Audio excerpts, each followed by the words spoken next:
Chapter 38. Everyone's pretty quiet at breakfast. Ken smiles for a living, so a couple of times he tries to loosen things up by wondering if it'll snow or starting a funny story, but Mom says, Ken, not now, and he shuts up. If things were weird at breakfast, they're even weirder when Mom drives me to school. Tomorrow's the weekend. Even classes would be better than 2 days off of this. Mom finally breaks the silence. Do you have something to say to me? Like what? I have to spell it out? Oh, like sorry for what I said about you and Ken? Something like that. Why should I be sorry? It was the truth. Do you have something to say to me? Mom shoots me a look, such as, did you go out with other guys before Ken? That's none of your business. So you did. Mom takes a deep, angry breath. If you must know, on occasion I was asked out for dinner. The last time was a year ago. Why didn't you tell me?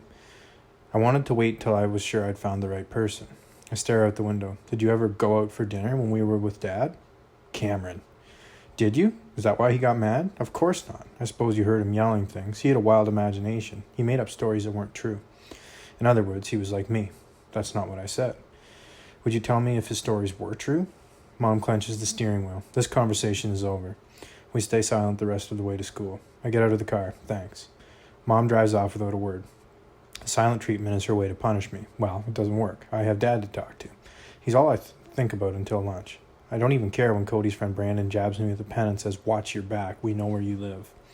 At guidance, I wave to Miss Adams as I go into her conference room. Then I get out my sandwich, cell, and calling card and phone Dad. Hey, buddy, long time no talk to, he laughs. Last night, Mom thought I was talking to a ghost, I laugh back.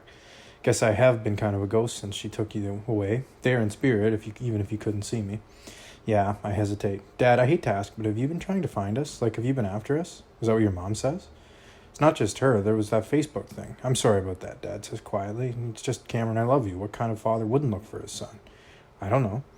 Well, I don't know either. You're the most precious thing in the world to me, buddy. Even every night I dream about you, wonder about you, worry about you. I wouldn't be a father if I didn't. Yeah.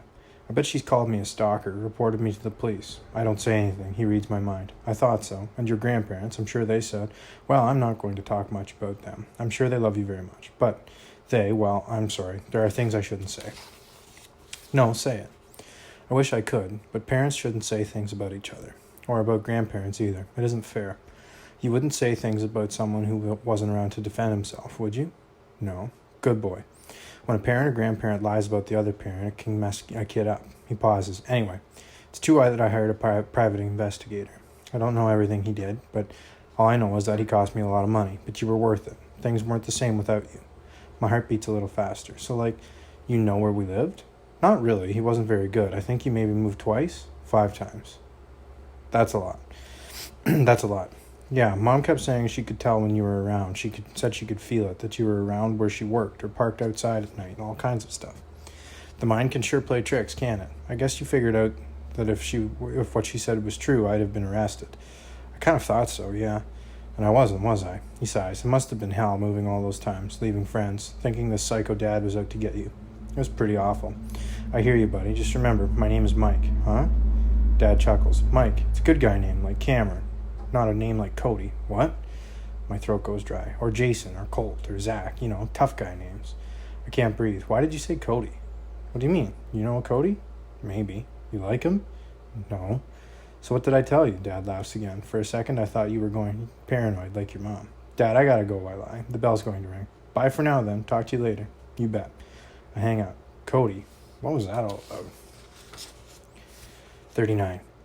The Cody thing freaks me out all day. It's like my brain is jammed. In the middle of the night, I wake up, wild-eyed and sweating. What have I done? Nothing. Call Dad. Big deal. Something's wrong. Dad knows about Cody. It was a fluke. He said his name along with a bunch of others.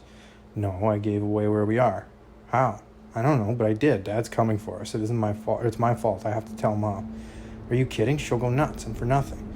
But if Dad comes, he could hurt us. He could kill us. That's Mom talking. Remember Dad's voice? He sounded nice. Anyone can sound nice. Dad's not coming because it's impossible for him to know where we are. I call on a calling card, and besides, remember that first call? He said not to tell him where we were because Mom would get mad. That means he doesn't know and he doesn't want trouble. But what if he does know?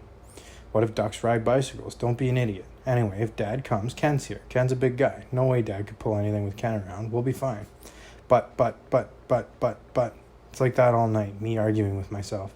I keep the pillow between my teeth to keep from talking out loud. I get up early and brush my teeth. I can't believe I'm the guy in the mirror. My face is gray as a corpse. My eyes puffy as gym bags. Saturday, a weekend with Mom and Ken. Can I please die now? They're around in the kitchen. They must hear me moving around because they go quiet, like they've switched to whispers and hand signals. I go downstairs thinking about my secret calls and wondering what they're saying. I can't look them in the eyes, not when I know I should tell them about Dad, but can't without setting off World War III. Rough night? Mom's voice is gentle and makes me feel even worse. Yeah, I slump into my chair. She brings me my cereal. We didn't sleep very well either.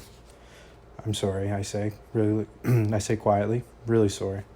Mom squeezes my shoulders, happy and surprised. I'm pretty sure she thinks I'm talking about what I said about her and Ken. If that gets me out of talking about calling Dad, great. She motions to Ken and they sit opposite me. We're sorry too. Ken, do you want to start? Sure. Ken leans over the table, trying to make eye contact. I glance at him. You and we went off the rails a few weeks ago. It was my fault. You trusted me with something and I told your mom. I should have been clear. I'd be telling her and explained why. We could have talked about it, maybe spoken to your mom together, but I went ahead and got you ambushed. That wasn't fair, and it's on me. I apologize. I looked up slowly. Ken's giving me the puppy eyes he had when we talked about his kids. Yeah, well, okay, I say slowly. I mean, I kind of know why you thought you had to tell, and yeah, if you'd told me first, I probably wouldn't have been so mad. Anyway, thanks. So we're good? I guess, sure. I have something I'm sorry about too, Mom says, and takes my hand. I should have talked to you about bringing Ken into our life as more than a friend. Sneaking around is a terrible thing, no matter how old you are. We've been talking. If you'd rather he stay at his own place, he will. Absolutely, Ken said. This is your home. I'm just a guest. Sort of more than a guest, I manage a smile. Anyway, Mom lets the choice dangle. I stare at my cereal. I know Mom's never getting back with Dad, and she deserves to be with someone. Ken doesn't get in my face or try to boss me around, and I know he cares about me, or about us.